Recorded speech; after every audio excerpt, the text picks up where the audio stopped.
So for me, there's a lot of reasons why I don't listen to music, and it's something that's very common, especially now, especially in the Western world. And I'm specifically talking about the U.S., Canada, all that. You know what I mean?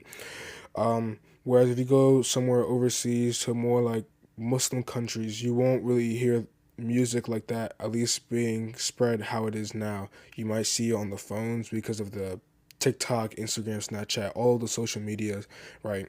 However, it's not something that is super common, and it's not something that you would just hear out and about. Like for me, my neighbors, like it's nearly impossible to skip music. And something I realized is that my neighbors, they'll play music. They've been doing it ever since I came to this town.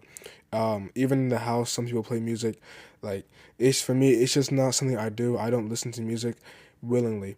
That's kind of what I mean when I say I don't listen to music, because essentially music is very, very hard to escape. It's near impossible to escape, especially in today's world with, like I said before, social media, music. People use music in any of their videos to gain popularity, especially on TikTok and Instagram. If you use a certain sound, you might get more views. And a lot of people just want views. They post for the views, not anything else for the most part. So, and that's their passion. They put the music in the videos and they want to have their passion out there, and so that they are able to reap the benefits of those videos. So they put the music in those videos. It's near impossible to escape. I have a good amount of social media. However, if I just see the music, I'll just scroll past it. I'm like, I'm not listening to that. You know what I mean? I'm not gonna sit there and listen to that. Or if it's something I need to read, or if something I'm trying to read, right, and the video has music, I'll just either put the volume down, or I just put it on mute. Like on Instagram, you just click the button and it goes on mute. On TikTok, you have to put the volume all the way. Like it's just something like that. Same with YouTube. A lot of YouTube videos have music. I just don't watch those YouTube videos. A lot of the shows I used to like and I used to love to watch, I just can't watch those anymore because of the music. And the main reason is because of my religion, Islam. I'm Muslim, and in Islam, music is considered haram or illegal. The reason is because it doesn't allow the Quran to enter your heart. And people might ask, or those who aren't knowledgeable about Islam might ask, how does this happen? Like, how does it make it so that the Quran can't enter your heart? Um, and there's two things with music. So the main problem with music is the instrumentals with the beats and stuff like that, with all the instruments, right? And the other underlying problem in the modern rap and modern music industry are the lyrics. And the lyrics promote things that are against the teachings of Islam. And this is problematic because those things that you're listening to with the music and the lyrics might make you go and perform such acts. Like, for example, zina. This is the biggest one, probably. Zina. Um, Zina and killing. Those are the two. Uh, but I'm not gonna refer to killing as much because it's gonna be on YouTube. So, but zina, zina is essentially having a part. Well, I wouldn't say having a partner, but essentially like having sex before marriage or anything like that. Like you know how in America, for example, there's a concept of boyfriend and girlfriend, and they do everything that a married couple does just without marriage. And then after that, they can just separate in any way. Like they can play with each other or whatever like that. They can play each other. That's how people get played. People get played like that. So this is kind of what zina is. Zina is essentially having sex without marriage. That's just a very like shallow statement, but it's just an example, right? The lyrics in today's music kind of put an emphasis on that, like, and they make it seem as though it's normal and that it's okay. When in Islam, it's not. It's illegal. You cannot commit zina because zina is one of the major sins that can land you in the hellfire. So, avoiding zina at all costs is your best bet. And anything that leads up to zina is also something that you would want to avoid, because in Islam there's it's not just one specific thing that's haram. If it's something that leads to a haram action or an illegal action in Islam, then that action that leads up to it is haram. For example, if you are so in Islam you have 5 daily prayers.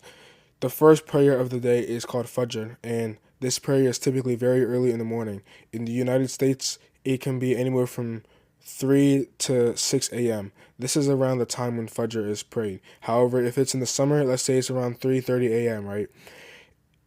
If you stay up late knowing you aren't going to be able to wake up, or knowing that you may not wake up in time for Fajr and you're going to miss Fajr completely and you're going to pray it after sunrise, or you know you're going to wake up after the sun rises, then that action of staying up late becomes haram.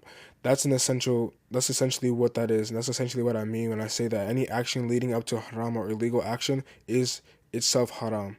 However, going back to the lyrics, it goes against the teachings of Islam, and then it might make you want to do something, or it might make you want to go commit that sin. So that's why this part right here, when I say the lyrics and music, if you pay attention to them, it becomes haram because it makes you want to go do them. It makes it so that it messes with your desires and your nafs, your self nafs, and then it makes you go and fall into sin. This is why this part of music, especially in today's modern age and today's modern industry of music, is haram. The lyrics are promoting things that are against the teachings of Islam, and these just aren't going to be good for you in any way, shape, or form. Now, many people are beginning to notice it, right? But when I say many, it's a small portion. The majority of people either know that the lyrics aren't good, but they continue to listen because they want to fit in, or because it sounds nice and they're not paying attention to the lyrics.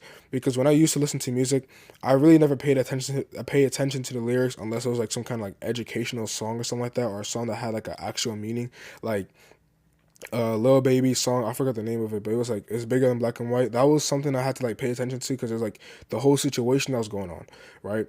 That song was made because of that, because of the current status of the world and what was going on in the U.S. These are just the things that I really didn't pay attention to music unless it was something like that, or like, pay attention to the lyrics unless it was something educational in that manner. But overall, most lyrics, especially in modern day music, it's just not going to be good, and it will lead to you falling into sin, especially if you continue to listen to it with the beat. And the problem with the beats and instrumentals are that instruments are haram in Islam. They're haram because it's essentially the act of shaitan, and it comes from the shaitan. So, and for you, if you guys don't understand what shaitan means, it's just Satan or the devil. Um, but the instruments and music, and especially those two combined, the instrumentals with the beats and instruments and all that, combined with the lyrics, those two make the speech of shaitan. So, and this is why we say music is haram. But the other part of why these instruments and these beats are haram is because it changes your emotions in a bad way. It can change your emotions. It can make you arrogant, prideful, all these things that Islam does not promote. Um, and it makes it so that you aren't humble. So by you being prideful and arrogant and all of these things, it goes against the teachings of Islam that teach you to be humble and not arrogant and all of these kind of things, and not ignorant in a negative manner. And then on top of that, it's going to make you act uncharacteristic. Like you're going to begin acting like someone that you're not. You're going to begin thinking that you're somebody that you're not. Now, this is different if you're trying to improve as a person, right? That you just aren't right now, that you're just not that person that you want to be in the future. That's fine as long as you're making constant progression. However, music is not going to help you get to that person that you want to be. Music is temporary in spurts. And when I say this, I mean that it'll change you for a certain amount of time, right? However, over time it's going to make you develop a bad mentality, like I said before, being not being humble, and then you'll be uncharacteristic, prideful and arrogant, all of these kind of things. And this happens in spurts and bit by bit at a time, the more and more you listen to music. So that's why Islam says that music is haram. And the problem is that most people don't know about it. A lot of Muslims don't know about it, especially if you were born in the U.S., right?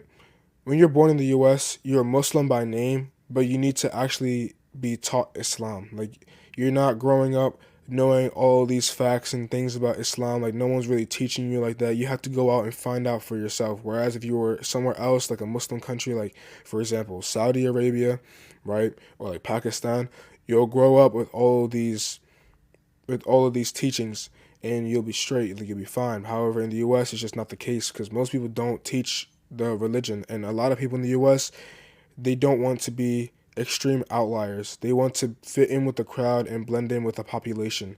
Whereas with Muslims, you can't really do that, especially in the U.S., which is in the Western world. You can't do that because, for example, the girls, for Muslim women, you will be an outlier because of the way you dress, the way you talk, the way you look, all of that, and your mannerisms. Same with Muslim men.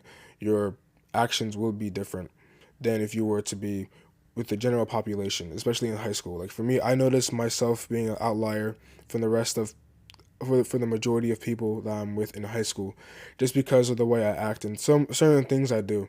Like for example, not listening to music. Like I'm pretty like nearly everybody I know listens to music. I think I know one person in the entire school with 1,700 kids that does not listen to music. It's just one of those things. Um, but overcoming music is not easy for the most part. A lot of people are trying to overcome music and trying to like get rid of that. The thing is that it's a habit, and I said this I believe in my procrastination podcast that breaking a habit is a lot harder than it's a lot harder to do than building a new habit. So, and when you listen to music pretty much your entire life and it's promoted everywhere, it becomes that much harder.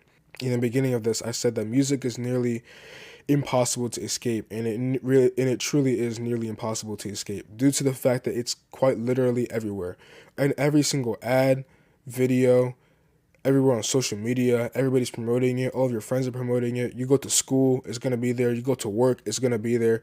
It's nearly impossible to escape. But for me, for myself, my journey to stop listening to music, it was I wouldn't say it was easy, but it kind of was at the same time. And this is the main reason I say this. The main reason for me why it was easy was because it was during Ramadan. I didn't so my entire life I didn't know music was haram. No one ever told me that. I had no clue. I didn't see anything on social media, right? Then Ramadan of this year comes. Ramadan, I think it was like March, April of this year. Right now I'm recording is 2024, September 28th. So I found out that music was haram during Ramadan. It was within the first week. I think the first or second day was when I found out music was haram. I was like, oh wait, I didn't know that.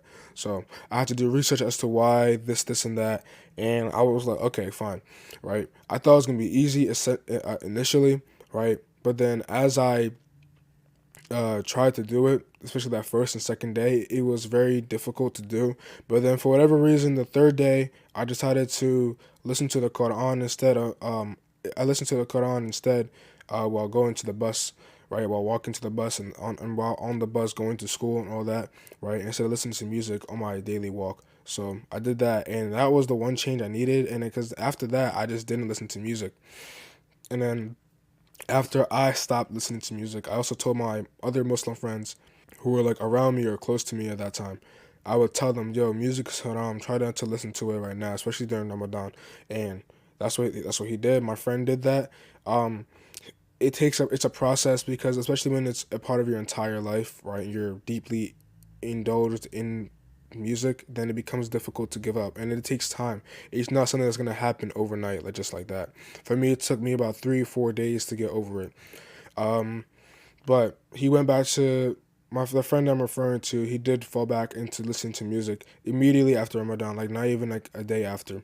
And I don't blame him because of how his life operates and how deeply involved with music he is. It's literally everywhere. So as long as he's trying to quit music, then this is good. Only Allah knows his intention, his true intention. So inshallah, he's trying to build the habit of getting out of that music listening cycle. Um, that's the best way I could word that. I could word that way different, but another thing with this is that another outlier rather with this is that I don't go to homecoming. I don't go to no parties or anything like that. Now, really, I never went to homecoming for my freshman and sophomore year, mainly because I really just didn't want to. I didn't really have an interest with it. Freshman year, no one really convinced me to go, and also I had a bad feeling about that one. I didn't want to go, and I was right. Everybody got sick that freshman year homecoming. Sophomore year, I didn't want to go, but hella people were trying to convince me, but I still said no. Um, and then this is my junior year. I'm not going to homecoming. And it's good that I didn't go in the past because that would have put me in a very haram environment with a whole bunch of free mixing, willing free mixing, right? And then on top of that, the music and stuff like that. Nah, it's just not. It's a bad habit. That's like a hot spot for fitna and haram, totally. And then parties, I was never a fan of parties. My parents would try to make me go to parties, and I would just argue with them, 24/7 about not going to a party. Because for me, I don't like parties, and every single time my parents bring me to a party, I always end up babysitting. Either that or I just don't do anything. It's just not fun for me because there's no one near my age. There's no one to talk to. There's nothing really there. The food is alright, like you know what I'm saying. Like I don't know, but either way, parties just aren't for me. And no prom. I'm not really worried about prom. That's just something I can just live without. It's better to just leave out prom in exchange for getting good deeds or anything like that, vice versa. There's just no need for all of these extracurricular things or anything like that. Same with the holidays. Fourth of July, I'm not a fan of Fourth of July because of the music and the fitna and the haram. Christmas is completely out of the question for any and all Muslims. And if you're a Muslim who celebrates Christmas, be very, very careful and do your research. Now, and then all the other holidays that are like in the calendar, like I can't really think of anything else right now. But all those other holidays, I'm not a fan of because of the haram that it leads to, and the fitna that is there surrounding those holidays. Um, I will say this though, I do like for Christmas. I don't celebrate Christmas because I'm Muslim, obviously, right? But the energy that Christmas has, I like the energy of that. And what I mean by that is how everybody's in a good mood. No one's being rude to each other. There's no one like trying to like roast each other, be mean, whatever, right? Everybody's in a good mood. No one's attacking each other. Like crime drops, all of that kind of stuff. I just like that energy around it. Same with Thanksgiving, it's essentially the same thing. But the holidays themselves, I don't celebrate and I don't like them. Quite literally on those days, I'll probably just go train or I'm gonna just sit here doing nothing. I'm gonna just sit here doing my own thing. I don't really care about Christmas or nothing like that. I don't gotta talk to nobody or nothing like that on those days. But that's kind of why I don't listen to music. But at the end of the day, this dunya is nothing but a beautiful lie.